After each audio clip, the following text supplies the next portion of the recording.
Alors on va lire dans Matthieu chapitre 2 à partir du verset 1. La Bible dit: Jésus étant né à Bethléem en Judée au temps du roi Hérode, voici des mages d'Orient arrivèrent à Jérusalem et dirent: Où est le roi des Juifs qui vient de naître? Car nous avons vu son étoile en Orient et nous sommes venus pour l'adorer.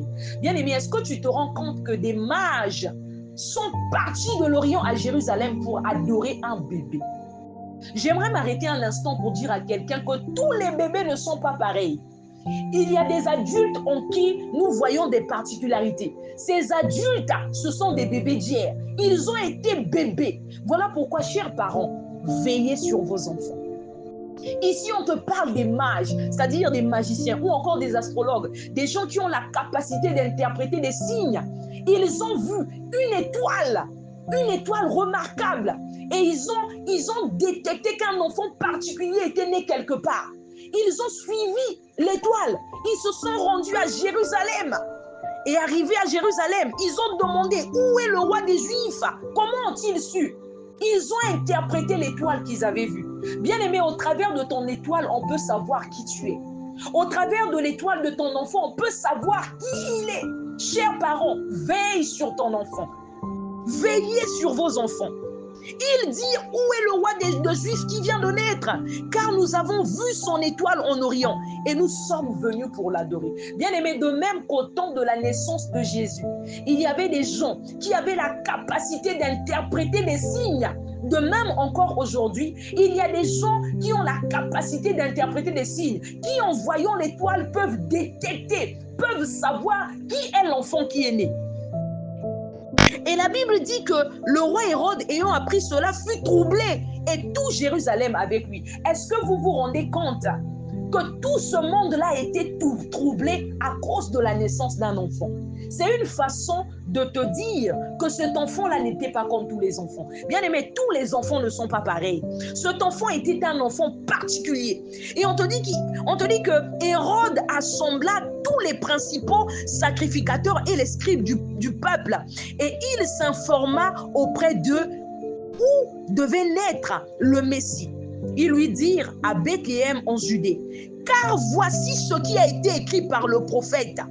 Et toi, Bethléem, terre de Juda, tu n'es certes pas la moindre entre les principales villes de Juda, car de toi sortira un chef qui paîtra, c'est-à-dire qui conduira Israël, mon peuple. Bien-aimé, ça c'est le destin d'un conducteur.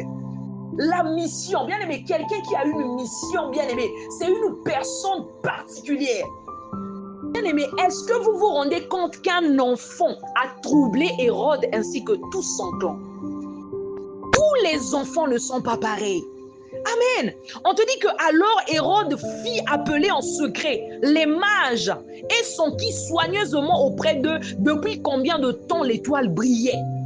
Puis il les envoya à Bethléem en disant: allez et prenez des informations exactes sur le petit enfant. Il dit lui-même petit enfant, mais il envoie s'informer d'un enfant. Bien aimé, l'enfant le troublait. Ça, c'est ce qui s'était passé dans le monde de ténèbres quand tu étais né. Comment l'ennemi était agité, ainsi que tout son clan, parce qu'ils avaient détecté qu'un enfant particulier est né. Et on nous dit dans la suite que Hérode dit: quand vous l'aurez trouvé, faites-le moi savoir, afin que j'aille moi aussi l'adorer. C'était la ruse, il ne voulait pas l'adorer. Amen. Parce que pour lui, l'enfant qui était né était ton ennemi. On parlait de lui comme étant le roi des Juifs. Et à cette époque, c'est Hérode qui était roi. Donc pour Hérode, Jésus était une menace pour lui. On dit dans la suite qu'après avoir entendu le roi, ils partirent. Il mit pour les mages.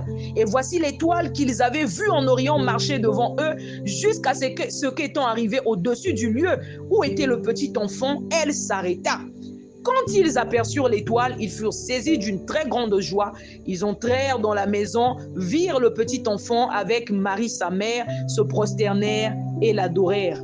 Ils ouvrirent ensuite leur trésor et lui offrirent en présent de l'or, de l'encens et de la myrrhe. Puis, divinement avertis, en songe de ne pas retourner vers Hérode, ils regagnèrent leur pays par un autre chemin. Lorsqu'ils furent partis, voici un ange du Seigneur apparut en songe à Joseph et dit: lève-toi, prends le petit enfant et sa mère, fuis en Égypte et reste-y jusqu'à ce que je te parle, car Hérode cherchera le petit enfant pour le faire périr. Ah, bien-aimé, ça c'est le destin d'une personne qui est appelée à conduire les autres. Amen. On voit la similitude entre la vie, ou si je peux dire l'enfance de Jésus et l'enfance de Moïse. Bien-aimé, Moïse est né quelque temps après. Pharaon a ordonné à ce qu'on tue tous les garçons, les bébés garçons hébreux. Jésus est né quelque temps après. Hérode a ordonné à ce que l'on tue tous les enfants de moins de 2 ans dans les environs du lieu où Jésus était né. Le destin de quelqu'un qui est appelé à conduire les autres. Bien-aimé, certaines tribulations, certains combats dans ta vie sont dus au fait que tu es appelé à conduire le peuple de Dieu. La prophétie d'Ésaïe annonçait que le Messie, celui qui devait naître, était appelé à paître Israël. Lorsqu'on parle de paître, on parle de conduire. Et nous voyons qu'après la naissance de Jésus, lui qui était appelé à paître Israël, le peuple de Dieu, après sa naissance, Hérode ordonne à ce qu'on tue tous les bébés garçons, tous les bébés de moins de 2 ans. Hérode voulait le faire périr. Il y a des combats, des choses que tu vis, ou même des combats que ton enfant vit en ce moment. Ton enfant est attaqué à cause de qui il est, pas à cause de qui il deviendra. Amen. Il est combattu à cause de qui il est. L'ennemi sait qui il est. Les mages, au travers de l'étoile, avaient détecté que celui qui était né était le Messie. C'est la raison pour laquelle, quand ils sont arrivés à Jérusalem, ils ont demandé où est le roi des Juifs qui vient de naître. Ils avaient demandé le roi d'Égypte. Donc, au travers de l'étoile de ton enfant, on peut détecter qui il est. Je ne parle pas de qui il deviendra. Parce qu'on ne devient pas, on est. Ce qu'on devient, on devient juste ce qu'on est. Lorsqu'on te dit qu'un homme ne peut recevoir que ce qui lui a été donné du ciel, c'est aussi une façon de te dire que tu ne deviens que celui que tu es. C'est-à-dire, tu revêts... je ne sais pas comment t'expliquer ça, mais on est en train de te dire que tu deviens que ce que tu es. Lorsque tu vois quelqu'un briller, ça veut dire que cette personne-là a été destinée à briller. Amen. Bien-aimé, le bien-être des brebis dépend du berger. Voilà pourquoi en tant que conducteur, tu es combattu. Parce qu'il y a des guérisons. C'est-à-dire, Dieu va passer par toi pour guérir. Dieu va passer par toi pour restaurer. Dieu va passer par toi pour sauver. Voilà pourquoi tu es combattu. Tu n'es pas combattu à cause de qui tu deviendras. Tu es combattu à cause de qui tu es. Amen. Les mages, au travers de l'étoile, ont su que celui qui était né était le Messie. Tout comme toi, au travers de ton étoile, l'ennemi sait qui tu es.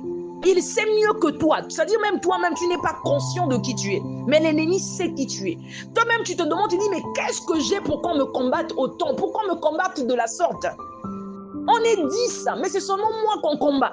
Les autres encore, on les accepte un peu. Mais moi, on ne m'aime pas. Pourquoi? Pourquoi est-ce qu'on n'aime pas mon enfant? Moi, on n'aime pas mon enfant. Ton enfant est différent. Amen. Ton enfant est différent. L'ennemi sait qui est ton enfant. Au travers de l'étoile, il sait. Il y a des gens qui ont la capacité d'interpréter des signes. Et au travers des signes qu'ils voient sur ton enfant ou encore devant lui, ils peuvent savoir qui est ton enfant. Ils peuvent détecter. Et en détectant, c'est là où tu vois que les combats commencent. C'est après que les mages aient détecté l'étoile que les combats ont commencé. Amen. C'est après cela que Hérode a commencé à chercher à tuer Jésus. A commencé à chercher à tuer le Messie. Amen. Bien-aimés dans le Seigneur, protégez vos enfants.